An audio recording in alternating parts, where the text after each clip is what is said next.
So fundamentally, what is the problem with the state? Its That existence. okay. Well, but to play angel's advocate again, government is the people. No, It's no, come on. You don't. You're saying. Do you really think this? as best I think it's possible to have representation. Can you imagine if like you have an attorney? You're like, oh, you can't have the attorney you want. You're gonna have this guy who you absolutely hate, who you share no values with. Why? Because he drives. I mean, leaders, political leaders, and political representation drive the discourse. Like the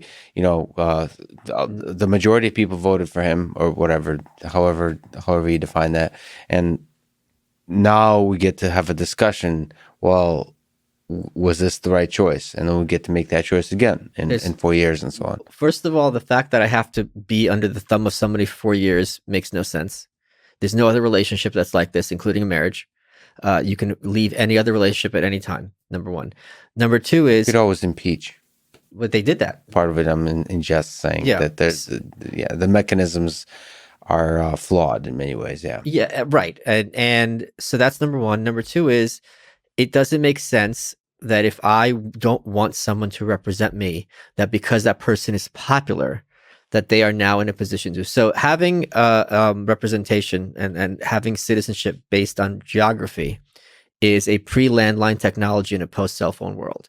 There's no reason why I have to, just because we're physically in between two oceans, we all have to be represented by the same people, whereas I can very easily have my security be under someone and switch it as easily as cell phone providers. So, okay, but it doesn't have to be geographical. It can be ideas. Sure. I mean, this country represents a certain set of ideas. Yes, it does. It started out geographically. It still It is was geographic. both. It started off as ideas as well. It But was, like, it was intricately. I mean, that's the way humans are. There was no internet, so Sure. you were geographically in the same location, and you signed a bunch of documents, and then you kind of debated, and you wrote a bunch of stuff, and then you agreed on it. Okay, but you understand that no one signed these documents and no one agreed to it. As Lysander Spooner pointed out over 150 years ago, the Constitution or the social contract, if anything, is only binding to the signatories, and even then, they're all long dead. So it's this fallacy that somehow, because I'm in a physical place, I have agreed, even though I'm screaming at you in the face that I don't agree, to be subordinate to some imaginary invisible monster that was created 250 years ago. And this idea of like, if you don't like it, you have to move. That's not what freedom means. Freedom means I do what I want, not what you want. So if you don't like it, you move. Okay, just to put some, I don't like words and terms. 1110 Yeah, exactly. Is that what your language like? It is. I'm translating it all in real time. But would you call the kind of ideas that you're advocating for and we're talking about anarchy? Yes, anarchism, yes. Okay, so let's get into it. Can you try to paint the utopia that an anarchist worldview dreams about? The only people who describe anarchism as utopia are its critics. If I told you right now, and I wish I could say this factually, that I have a cure for cancer, that would not make us a utopia. That would still probably be expensive.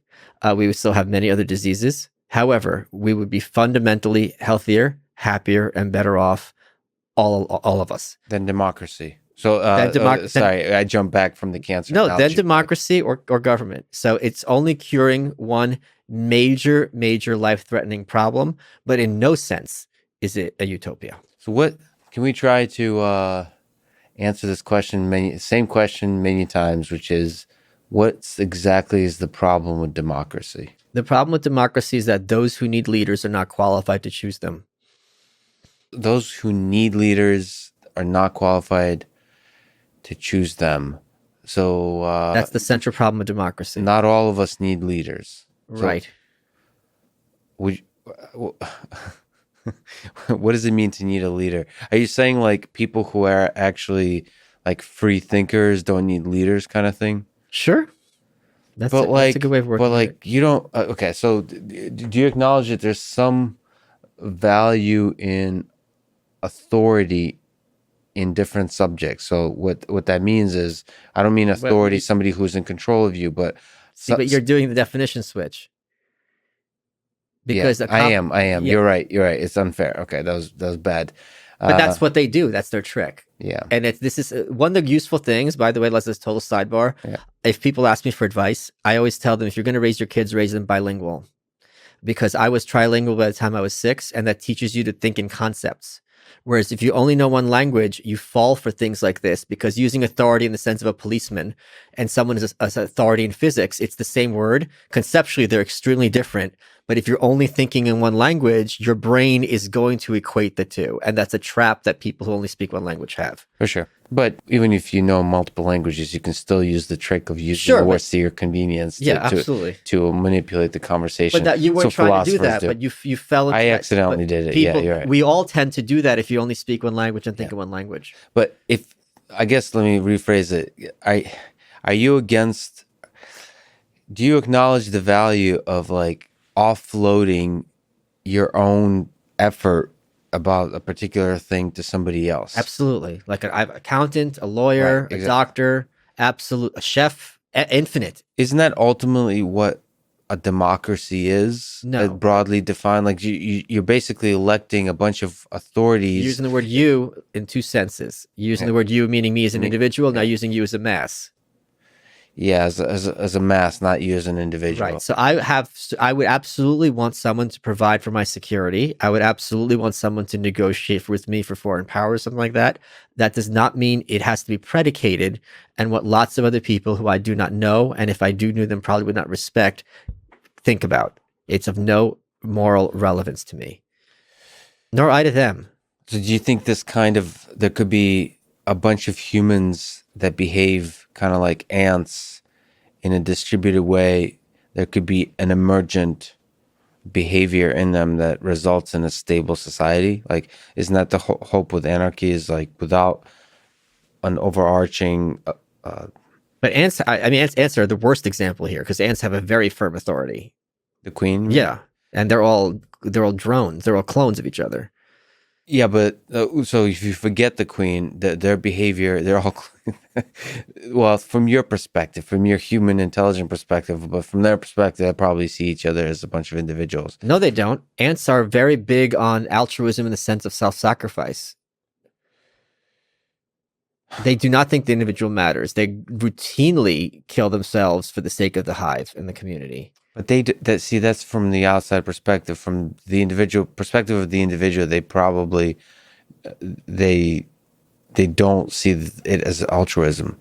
Right, but they view, and they're right, because the ant's life is very ephemeral and cheap, that it's more important to continue this mass population that one individual ant live. Like bees are another even better example. The honeybee, when they sting, they only sting once and they die. And they do it gladly because it's like, okay, this community is much more important than me. And they're right.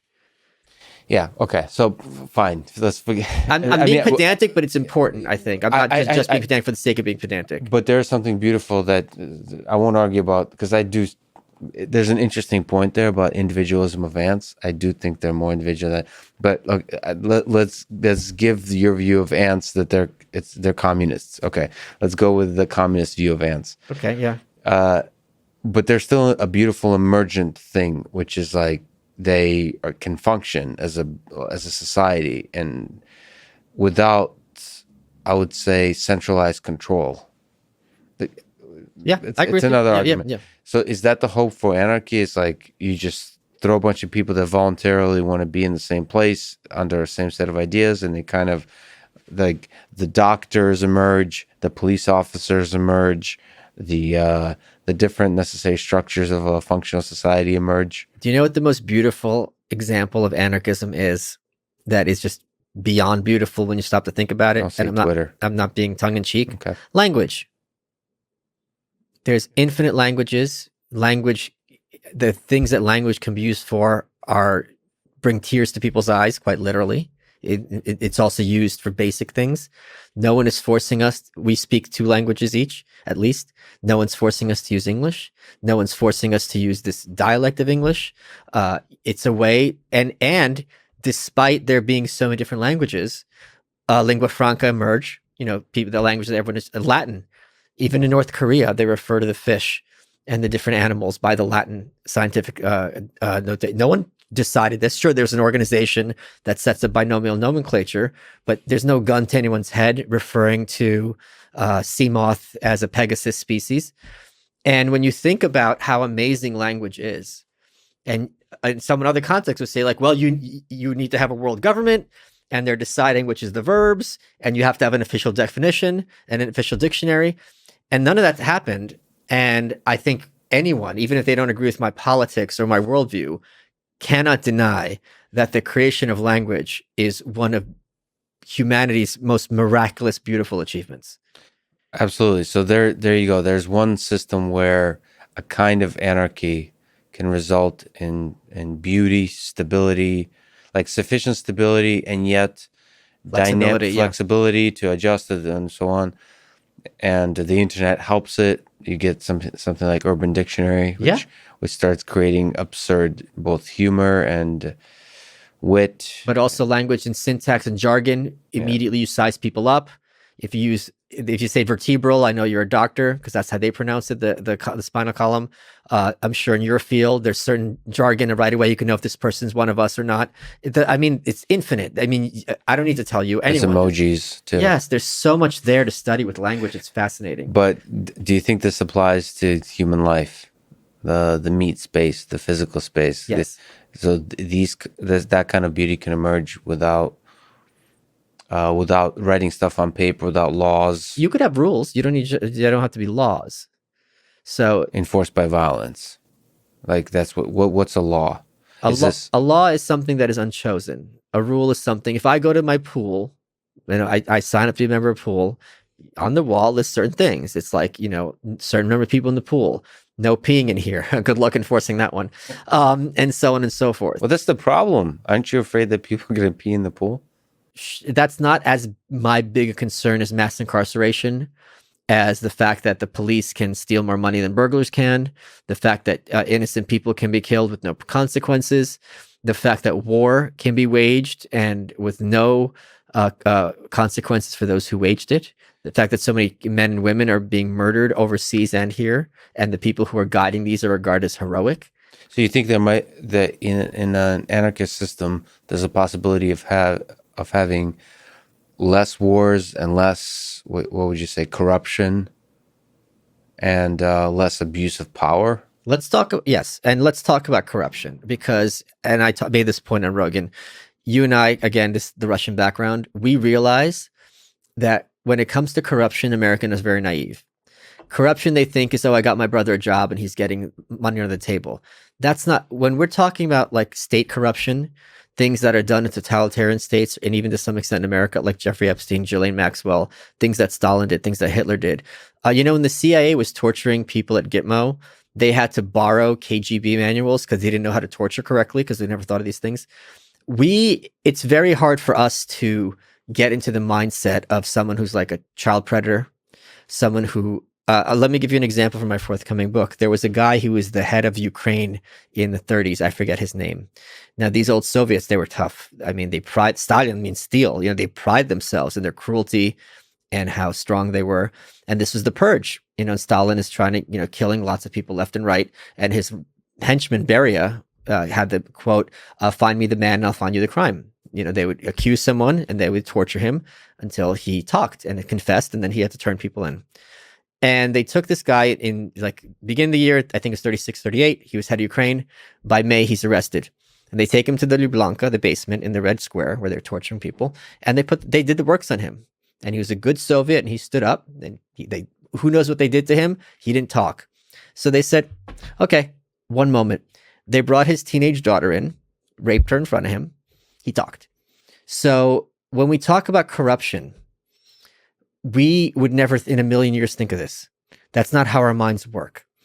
So when you're talking about states and people where you don't have ease of exit, where you are forced to be under the auspices of an organization creating a monopoly, that leads to, in extreme cases, but in not as extreme cases, really nefarious outcomes. Whereas if you have the option to leave as a client or customer, that would have a strongly limiting effect on how a business and what it can get away with.